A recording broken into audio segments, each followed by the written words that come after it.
আবার কোনো ব্যাপার না, আমি রেখে নেবো, তুমি নিশ্চিন্তে থাক। এই কথাটা আপনার মুখের উপর বলবে এবং মনে মনে না কি দেখার দেখিনি, তোর কাছে ভালো করে কেস খাও, মানে মুখ ভর্তি হাসি আর বুক ভর্তি রাগ খেয়ে ঘৃণা নিয়ে যারা প্রতিনিয়ত আপনার পাশে পাশে ঘুরে চলেছে তারাই হলো অফিস কলিগ। এই অফিস কলিগ কিন্তু এই আপনার অফিসে যাওয়ার পর যাদের সঙ্গে পরিচয় তারাই নয়, এই ক্যারেক্টারগুলো আমরা ছোটবেলা থেকেই দেখে এসেছি। আপনি কোনো বন্ধুকে আপনার দুঃখের কথা বললেন, শরীর খারাপের কথা বললেন, ভাই জানিস আজ না স্কুল যেতে পারবো না, শরীরটা ভালো না। আচ্ছা ঠিক আছে যাস না, আমি স্যারকে বলে দেবো তো শরীর খারাপ। তো করে গিয়ে স্কুলের স্যারকে লাগিয়ে দেবে, স্যার ওই যে অরূপ স্কুলে আসেনি না, শরীর টরীর খারাপ না স্যার, কাল দেখুন ডায়েরিতে লিখে আনো শরীর খারাপ, ক্রিকেট খেলতে গেছে সেম অফিসে। আজ না শরীরটা ভালো ভাই, অফিসটা যেতে পারবো না, কোনো ব্যাপার না ভাই আসিস না, আমি স্যারকে বলে দেবো তো শরীর খারাপ চিন্তা করতাম দেখে নেবো।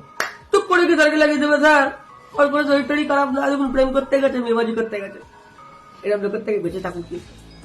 আর লাস্ট একটা কথা, সব অফিস চলি খারাপ হয় না, ভালো অফিস চলি আছে, কিন্তু এরকম মানসিকতা জিনিসই বেশি পাবেন, আর আপনাকে সবসময় নিচু কি করে করতে হয় সেই চেষ্টা থাকে।